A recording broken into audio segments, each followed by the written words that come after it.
friends. Welcome back to This Is How We Create. My name is Martine Severin, your host. I am so glad that you are here. So, it's likely that someone has already told you that time is running out. Maybe it was some productivity guru in your feed or some book that you read that told you that you could 10x, 2x, 50,000x your time by waking up a little earlier. There's really something about flipping over to a fresh year where that's blank and a little bit accusatory, if I will say, where you're asking yourself, what am I going to do with my time? So whatever the source, whatever the message is, it's always the same. It's like, hurry up. You need to optimize and you're supposed to make every moment count. You're supposed to stop wasting your time. And I think that under all of that urgency lives a quiet shame about all of the time that I think that I've already wasted. But here's something that I've been noticing, particularly as a photographer. My whole practice of being a photographer is on watching light, not necessarily just noticing it, but just seeing how it moves across a room throughout the day, how it paints harsh shadows at noon and soft ones at dusk. And even when it comes to the golden hour doesn't last. You know, it's that time about 30 minutes before the sun sets. And it's just the perfect time for the light, for photography, in my opinion. And it will arrive whether you show up for it or you don't. And through my work as a commercial photographer, we can approximate golden hour. I've created golden hour at 11 p.m. in December while it's snowing. But it really doesn't replace the real thing. It just can't. It's not the same. And yesterday I woke up and I was realizing, why am I like pushing against time and fighting against it? What happened if I were to think about it differently? What if I were to think about time like my friend, right? Just like I watch the golden hour, I watch light. What if I watch time? And what if time kind of worked like the way that light does? Not something that I necessarily need to capture or conquer, but something just to notice, to work with it, and to let it reveal what it reveals. This episode is brought to you by iCode. Every child starts as a creator. They imagine stories, build worlds, and ask big questions. But as they grow up, creativity can take a backseat to routine and screens. That's where iCode comes in. Through after-school STEM activities, iCode's programs give kids a space to create again. Visit icodeschool.com to book a free trial. So in thinking about time, this leads me to think about a concept from Dan Sullivan and his co-author called The Gap and the Gain. And I will talk about this book in greater detail later. But in The Gap and the Gain, the gap is measuring yourself against an ideal. You measure yourself against the person you think you should be, or you think about your work as the work you think you should have done by now. You think about it like the life that you imagined at this stage or at this age, at this time and place in your life. Living in the gap means that you're always behind. You're always not enough, and you're always running out of time because you're measuring forward to a target, and a target that's moving at that. And then that target stays perpetually out of reach. And so I think you have as well, I've spent decades living in the gap. And I've been looking at projects that I didn't finish and calling them failures. And I was even looking at years that I spent doing other things rather than what I should be doing. I mean, even with photography, it makes me think about the fact that I started too late or that I started too slow. Oh, gosh, it just goes on and on and on. And I think you probably have a list of all the should haves, right? And I think what happens with the new year, when it's a fresh start, this is the time where you think you'll do it right. This is the time you think you won't waste. But that framework, that whole way of thinking about time, thinking about it from as a scarce thing, it keeps us stuck. Because if time is wasted and some of the time is really productive, then we're always evaluating, and I think we're always judging, and we're always coming up short. And worst of all, oh my gosh, worst of all, we miss what's actually happening while we're busy. We miss what's actually happening while we're busy being disappointed about what isn't happening. So there's this thing called the sea glass principle.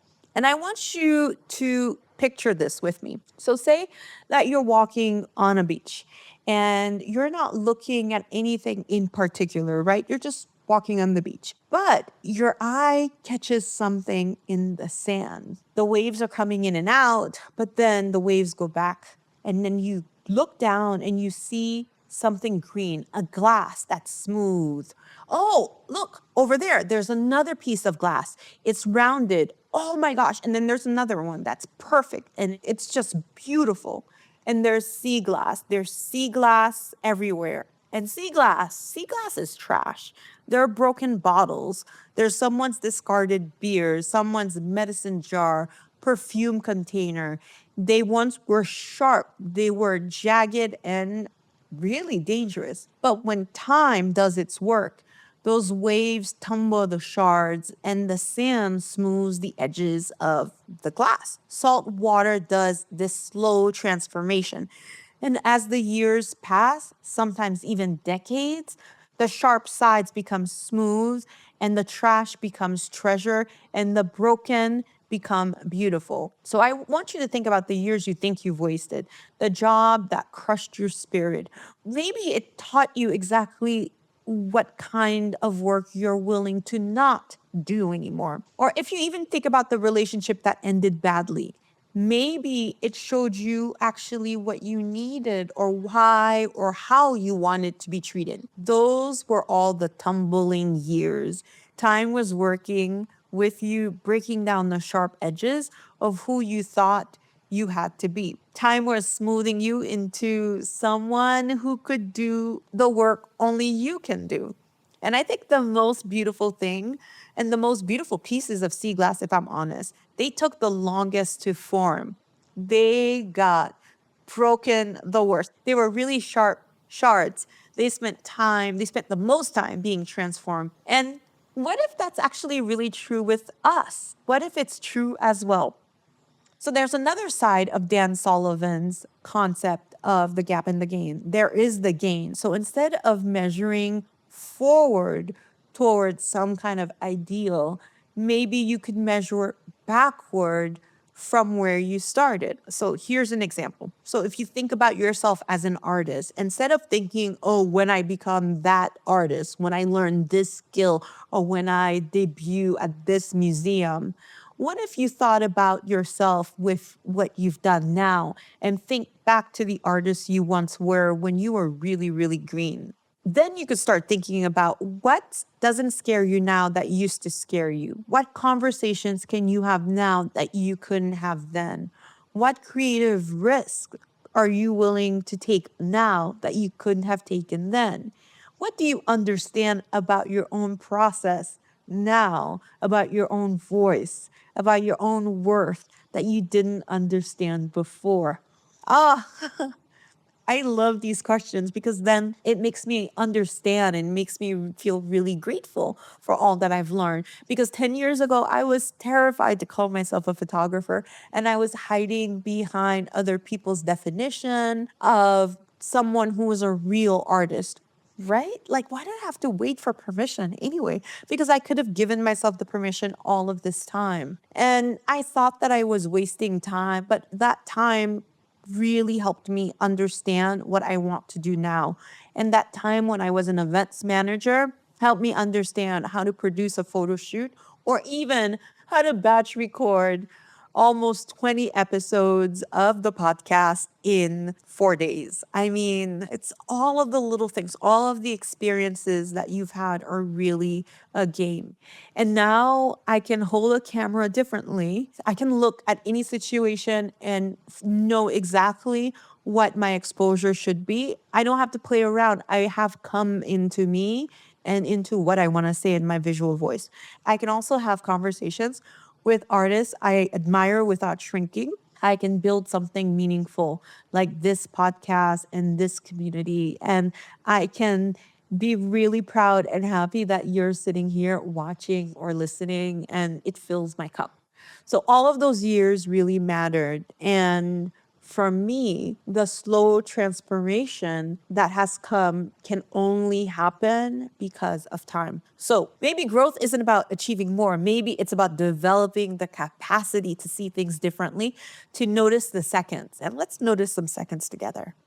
Artists already know how to do this. You already know how to do this because, most artists, especially visual artists, we wait for the light and we can't know what the light will be. And we have to show up, we pay attention, and we're ready when the conditions shift.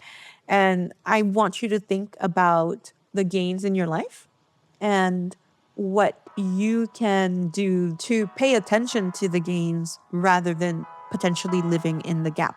That's all I have for you today. Stay creative, my friend. We'll see you on the next episode of This Is How We Create.